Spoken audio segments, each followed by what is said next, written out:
E aí, gente, tudo bem? Nesta nova aula sobre concessões de serviços públicos, eu tratarei do conteúdo do contrato. Nós já vimos em algumas aulas aspectos das licitações para concessões de serviços públicos, nós vimos fundamentos constitucionais das concessões, vantagens e desvantagens da utilização desse tipo de contrato e agora, brevemente, mostrarei o conteúdo obrigatório desses contratos de concessão e destacarei também o assunto da solução de controvérsias.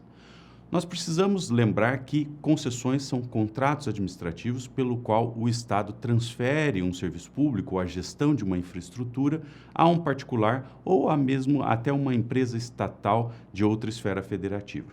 As concessões são contratos de longuíssimo prazo e esse longuíssimo prazo é relevante para que a empresa que atua como concessionária possa se remunerar e, portanto, compensar os investimentos que fará no serviço público ou em uma determinada infraestrutura. Como esses contratos são de longuíssimo prazo, é muito importante que a sua modelagem, que o seu desenho, que a sua redação seja bastante flexível e adaptável à dinâmica real.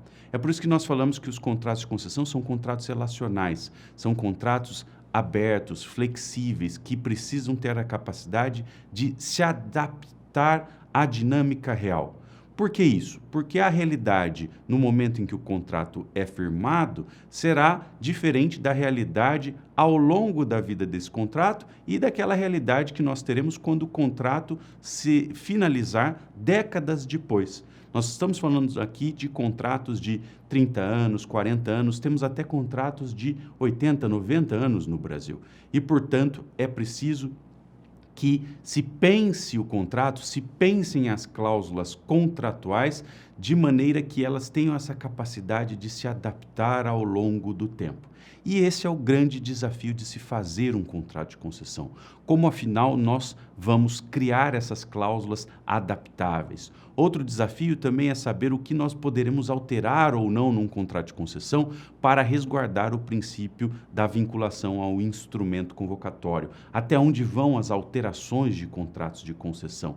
Até onde nós teremos que respeitar limites para fazer essa alteração diante daquilo que foi licitado? Então, vejam que esse contrato tem uma natureza muito própria, tem características muito próprias e, por ser de longuíssimo prazo, obviamente tem que ser pensado de maneira distinta, não pode ser feito como nós fazemos um contrato de fornecimento de bens, de prestação de serviços ou de obras, lá com base na Lei Geral de Licitações, tá certo? Concessões têm outra natureza.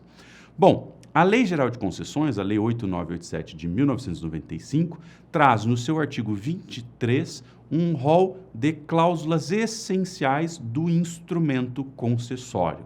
Eu destaquei aqui muitos dos aspectos que devem, portanto, estar contemplados nas cláusulas contratuais. É fundamental que a concessão, como contrato, traga claramente qual é o seu objeto, qual é o serviço público, qual é a infraestrutura que se repassa por concessão à gestão do particular, qual é o prazo dessa concessão, como se prestará o serviço que é objeto da concessão. Além disso, é muito relevante que o contrato preveja parâmetros claros, sobretudo de qualidade. Afinal, como nós sabemos, a função maior de um contrato de concessão é viabilizar o conceito de serviço público adequado. Outro ponto importante, esse contrato, por ser de longuíssimo prazo, será necessariamente afetado por uma série de eventos futuros e, por isso, o contrato deve trazer critérios de reajustamento para lidar com os efeitos da inflação e também deve trazer regras de revisão contratual, sobretudo para lidar com caso fortuito, força maior e outros riscos que possam impactar a equação de equilíbrio econômico-financeiro. Notem aqui que a Lei Geral de Concessões não exige matriz de risco.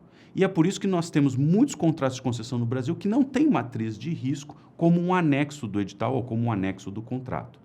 Bom, nessas situações, é possível que se resolva o problema a partir de uma interpretação dos documentos de contratação, extraindo-se a matriz que está ali implícita no texto contratual. Então, mesmo nos contratos em que não haja matriz de risco, é importante que se tente, quando possível, desenhar essa matriz a partir de todas as cláusulas contratuais e de todos os mandamentos que estão também no edital e em seus anexos, tá certo? Mas tenham em mente que a Lei Geral de Concessões não impõe matriz de riscos, tá bom?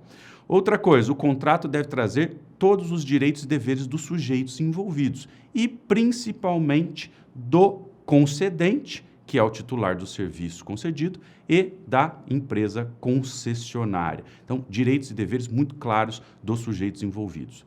Aqui também eu chamo a atenção para um aspecto. Como eu repeti em inúmeras aulas, a Lei de Concessões não fala do regulador. E, por isso, num contrato bem feito de concessão, é muito importante que se estabeleça claramente o limite de atuação do concedente em relação ao regulador, quando isso já não estiver determinado pela legislação. E por que eu digo isso? Porque muitos dos serviços concedidos são regulados e, por vezes, não há clareza a respeito dos limites do regulador diante do concedente. E aí o contrato desempenhará naturalmente um papel fundamental. Outra coisa importante, o contrato deve tratar de fiscalização e de sanções administrativas, lembrando que para que um bom contrato exista, para que o contrato atinja suas finalidades, é fundamental esse acompanhamento, essa fiscalização pelo concedente e, quando houver, também pelo regulador. E, obviamente, é importante que o responsável pelo contrato aponte irregularidades para que a concessionária possa resolvê-las. E, se essas irregularidades não forem resolvidas, naturalmente se deverá abrir um processo administrativo sancionador para a aplicação de penalidades contratuais. Nesse campo também das penalidades contratuais, é muito importante que se deixe claro qual é a competência do regulador e qual é a competência do concedente, naturalmente nas situações em que a regulação for obrigatória, tá bom? Mais um ponto importante do contrato, ele deve trazer uma lista de bens reversíveis, ou seja, daqueles bens que são essenciais para a prestação do serviço público concedido, tá bom? Notem que, como o contrato é de longo prazo, é também natural que aquilo que seja bem reversível no início do contrato já não seja ao final do contrato, tá certo? As tecnologias mudam ao longo do tempo e essas mudanças tecnológicas podem afetar o contrato de maneira que algo que era reversível, que era essencial para o serviço num primeiro momento, pode deixar de sê-lo ao longo da execução contratual. Tá bom? Então, tenham em mente que essa lista de bens reversíveis não é estática, não é imutável, ela deve ser revista de tempo em tempo. Bom, além disso, o contrato deve trazer critérios para indenização da concessionária quando se encerra a concessão e o serviço é devolvido. O contrato deve trazer regras de prestação de contas e também deve trazer regras de solução de disputas. Aqui também nós temos que fazer um aviso importante. Todos esses contratos, como são de longo prazo, necessariamente envolverão algum tipo de discordância, algum tipo de disputa, e é muito importante que essas disputas sejam resolvidas ao longo da vida do contrato para se impedir, para se prevenir problemas maiores que acabem, em última instância, levando à prestação indevida do serviço ou até mesmo à paralisação da prestação do serviço. É muito importante ter em mente que é natural a disputa, é natural o conflito na vida desses contratos de longo prazo e, portanto, é fundamental que se trate desse tema muito bem nas cláusulas contratuais. Mais um ponto específico. Muitos contratos de concessão envolvem obras. A concessionária muitas vezes tem metas de construção de obras, ampliação de obras e assim por diante. Nesses casos, o contrato tem que trazer um cronograma apontando qual é o prazo máximo para a conclusão de cada obra e também tratando de garantias. Bom, eu chamei atenção para o tema da solução de disputas e aqui eu gostaria de trazer algumas palavras adicionais. A Lei de Concessões, no artigo 23A, prevê a possibilidade de uso de meios alternativos de solução de controvérsias, os chamados MASCs, meios alternativos de solução de controvérsias. Ou seja, as controvérsias em contratos de concessão não precisam ser levadas necessariamente ao judiciário, elas podem ser resolvidas por outras técnicas, como mediação, conciliação, arbitragem e assim por diante. No ponto específico da arbitragem, é preciso respeitar alguns requisitos. É muito importante que a arbitragem seja prevista apenas para questões envolvendo direito patrimonial disponível, e aí vale o contrato explicar o que é direito patrimonial disponível, sobretudo porque nem a lei de arbitragem, nem a lei geral de concessões diz exatamente o que seria isso, não é? Quais seriam os casos de direito patrimonial disponível, então o contrato deve fazê-lo. E também é importante observar que não se pode realizar a arbitragem fora do Brasil ou em outro idioma. Ou seja, nós só podemos ter arbitragem para direito patrimonial disponível, não é possível utilizá-la para questões de ordem pública, essa arbitragem deve ser feita no Brasil e em português. Outro aspecto, eu sempre vejo por aí contratos de concessão com cláusulas genéricas e vazias de arbitragem. O contrato simplesmente traz uma cláusula muito simples, dizendo que, em caso de conflito, se utilizará a arbitragem.